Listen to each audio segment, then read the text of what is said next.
अब हम अगला केस देख रहे हैं। इस वाले केस में हमें क्या निकालना है? Expression for crippling load when both the end of the column is fix.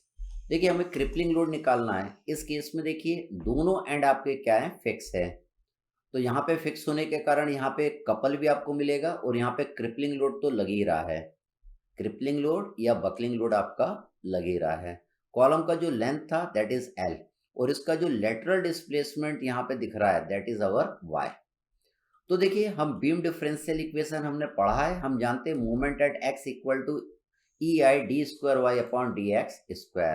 तो देखिए हम इस पॉइंट पे मोमेंट लेंगे, इस पॉइंट पे, ठीक। तो देखिए ये जो कपल है ये आपका कैसा है? क्लॉकवाइज है। क्लॉकवाइज को हम प्लस लेके चल रहे हैं। ये पी का जब आप यहाँ पे मोमेंट लेंगे तो इसको आपने आगे बढ़ाया तो पी का मोमेंट कितना आएगा? पी इंटू वाई के जितना आएगा। और इसका मोमेंट देखिए आपको नजर आ रहा है ये आपका कैसा है? एंटी क्लॉकवाइज है, ठीक। तो हम लिख सकते हैं E I D square Y upon D X square is equal to M zero minus P Y. तो ये जो कपल है, कपल तो पहले से ही मोमेंट होता है, इसमें आपको डिस्टेंस का मल्टीप्लाई नहीं करना पड़ता है, इसलिए खाली मैंने एम जीरो लिखा है। माइनस पी वाई, ये फोर्स है, फोर्स में डिस्टेंस का इंटू करेंगे तब ये आपका मोमेंट बनेगा। तो देखिए आपकी इक्वेशन यहाँ पे बन गई, ये इक्वेशन आपकी बन गई। इसमें हम क्या करेंगे? इसमें देखिए पी वाई में दूसरे साइड ले जाऊंगा, ये दूसरे साइड ले गया, ये प्लस हो जाएगा इस साइड जाके। अब मैं क्या करूंगा? पूरे इक्वेशन को ई आई से डिवाइड कर दूंगा तो आपकी डिफरेंशियल इक्वेशन बन गई D square Y upon D X square plus P divided by E I Y is equal to M zero divided by E I. अब हमें इस डिफरेंशियल इक्वेशन का सोल्यूशन चाहिए। तो देखिए यहाँ पे हम इसका सोल्यूशन बनाते हैं। तो ये डिफरेंशियल इक्वेशन है, इसका सोल्यूशन क्या होगा? ये जो आपके डिफरेंशियल इक्वेशन है इसको हम इस फॉर्म में लिख सकते हैं, that is D square Y upon D X square plus alpha square Y is equal to M zero divided by E I. और इस डिफरेंशियल इक्वेशन का सोल्यूशन हम जानते हैं, that is y is equal to C one cos alpha X plus C two sine alpha X plus M zero E I into alpha square. हम क्या करेंगे? इन दोनों इक्वेशन को इक्वेट करके ये अल्फा स्क्वायर की वैल्यू निकाल लेंगे। तो देखिए यहाँ पे अल्फा स्क्वायर वाई है, यहाँ पे P divided by E I Y है। तो दोनों को इक्वेट अगर आप करेंगे तो अल्फा स्क्वायर की वैल्यू आपके निकल के आ जाएगी, that is P divided by E I. Alpha square निकल गया तो आप अल्फा भी निकाल सकते हैं, under root P divided by E I. अल्फा की वैल्यू निकल गई है तो इस अल्फा की वैल्यू आप यहाँ पे पुट कर देंगे, इस अल्फा की वैल्यू यहाँ पे पुट कर देंगे और इसी अल्फा की वैल्यू आप यहाँ पे पुट कर देंगे। जब आप इसको यहाँ पे पुट कर देंगे तो आपकी जो इक्वेशन बन जाएगी वो ये वाली बन जाएगी। आपने खाली अल्फा यहाँ पे भी लिखा है, वहाँ पे under root P divided by E I put कर दिया है। अब इस इक्वेशन में देखिए यहाँ से ये ई आई से ये ई आई कट जाएगा आपका, इसको आप काट देंगे तो आपकी इक्वेशन बन जाएगी, ये आपकी बन जाएगी। तो देखिए ये जो आपकी इक्वेशन थी, ये जो डिफरेंशियल इक्वेशन आपकी थी, इस इक्वेशन का जो सॉल्यूशन है वो आपका ये है। इस इक्वेशन का जो सॉल्यूशन है वो ये है। तो इसमें हमको C1 और C2 की वैल्यू निकालना पड़ेगा। तो इसको निकालने के लिए हम कंडीशन जानते हैं ए पॉइंट पर। ए पॉइंट पे x की वैल्यू भी 0 है, y की वैल्यू भी 0 है और यहाँ पे slope dy by D X की वैल्यू भी 0 है। तो देखिए यहाँ पे तो अभी यहाँ पे आपने लेटरल डिस्प्लेसमेंट के टर्म में ये आपने इक्वेशन बनाई है, ठीक। तो एक बार डिफरेंशिएशन कर देंगे तो dy बाई डी एक्स के टर्म में भी ये वाली इक्वेशन आपकी बन जाएगी।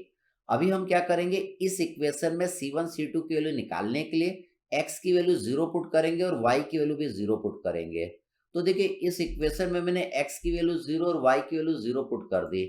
x की वैल्यू 0 पुट करेंगे तो ये पूरा आपका 0 हो जाएगा, y की वैल्यू 0 पुट करेंगे तो ये पूरा आपका 0 हो जाएगा। तो देखिए C1 cos 0 plus C2 sin 0 plus m 0 upon p, तो ये टर्म तो आपकी 0 हो जाएगी क्योंकि sin 0 क्या हो जाएगा? 0 हो जाएगा और cos 0 कितना होता है? 1 होता है। इससे आपकी C1 की वैल्यू निकल के आ जाएगी। आप लिखेंगे C1 is equal to minus M zero upon P. तो देखिए आपने C1 की वैल्यू निकाल ली।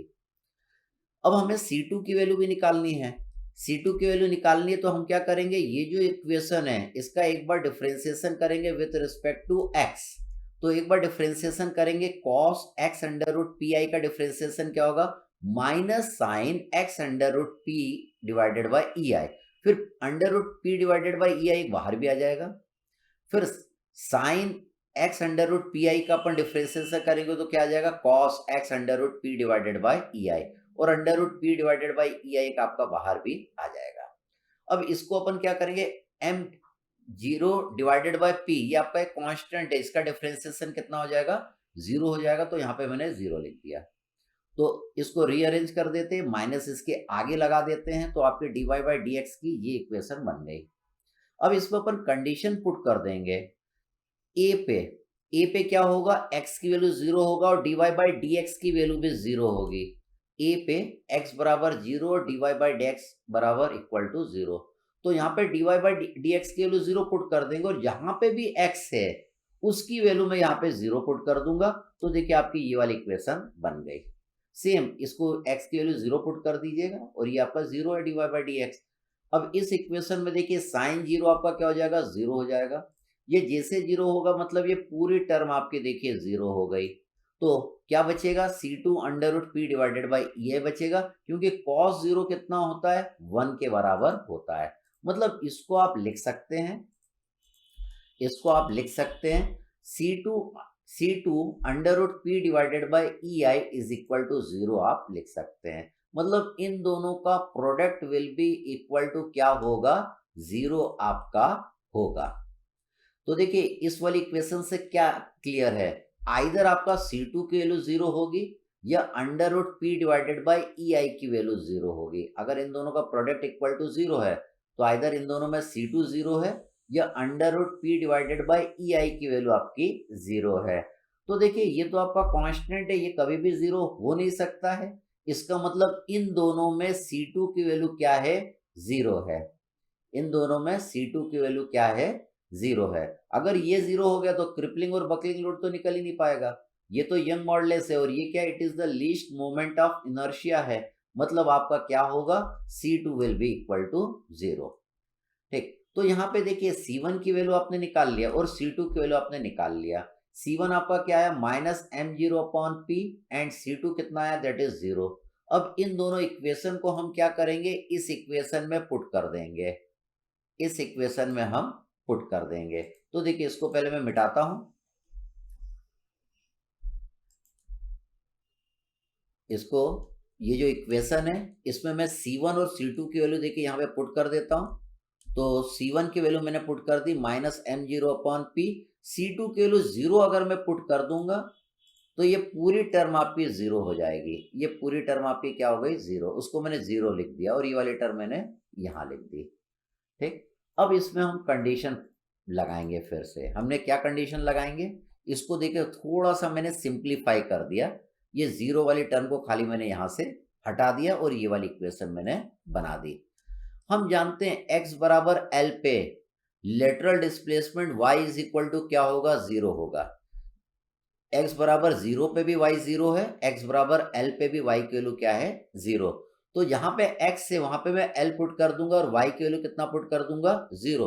तो ये जो आपकी इक्वेशन है वो आपकी ये वाली इक्वेशन बन जाएगी। ये इक्वेशन आपकी बन गई। इसको मैं थोड़ा सा रीअरेंज कर लूंगा। ठीक, मैं इसको इक्वल टू के उस साइड ले गया, देखिए ये निगेटिव वैल्यू है, इधर ले जाऊंगा तो ये क्या बन जाएगा, पॉजिटिव वैल्यू बन जाएगी। अब m जीरो अपॉन पी से ये m जीरो अपॉन पी आपका कट जाएगा, तो आपका क्या बचेगा, cos in bracket l under root P divided by E I is equal to 1। ये आपका बन गया। आप लिख सकते हैं, आप क्या लिख सकते हैं, cos 1, cos 1 कब आता है, cos 0 पे 1 आता है, cos 2 पाई पे 1 आता है, cos 4 पाई पे 1 आता है। तो इनमें से लीस्ट प्रैक्टिकल वैल्यू अपन लेंगे, तो लीस्ट प्रैक्टिकल वैल्यू तो आपकी ये रहेगी, तो हम इन दोनों को इक्वेट कर देंगे। cos 0 अगर पुट कर देंगे तो कोई वैल्यू मिलेगी नहीं आपको, कुछ नहीं मिलेगा, सब पड़ जाएगा, जीरो जीरो बचेगा।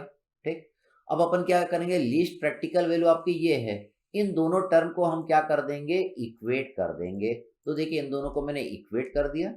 ठीक, तो यहाँ पे cos से cos आपका कट जाएगा, इसको मैंने काट दिया। अब स्क्वायरिंग बोथ द साइड हम कर देंगे और p की वैल्यू निकाल लेंगे, तो इससे p की वैल्यू आपकी निकल के आ जाएगी, that is 4 pi square E I upon L square. यहाँ पे एल आपका क्या है, it is the length of this column है। अब देखिए यहाँ पे एल एल इक्विवेलेंट, ये देखिए यहाँ पे ये एल इक्विवेलेंट आपको मिलता है, that is the equivalent length आपको मिलता है। तो इस फॉर्मूले से आपकी एल इक्विवेलेंट की लेंथ कितनी आएगी, that is L by two आएगी। एल इक्विवेलेंट कितना आएगा, that is L by two. आपने देखिए बकलिंग लोड का फॉर्मूला देखा था, जो जनरल फॉर्मूला था, that is pi square E I upon L equivalent या एल इफेक्टिव का होल स्क्वायर। ठीक, और मैंने बोला था अगर दोनों साइड आपका फिक्स रहेगा, अगर दोनों साइड फिक्स अगर आपका रहेगा तो एल इक्विवेलेंट या एल इफेक्टिव आपका कितना आएगा, एल बाई टू आपका आएगा। तो बकलिंग या क्रिपलिंग लोड का फॉर्मूला क्या बन जाएगा, ये वाला बन जाएगा। तो अगर इसकी जगह आप एल बाई टू पुट करेंगे तो ये वाली टर्म बन जाएगी। ठीक है, तो यहाँ पे अगर एल इक्विवेलेंट आप लिखेंगे तो एल इक्विवेलेंट कितना आ जाएगा, एल बाई टू आ जाएगा।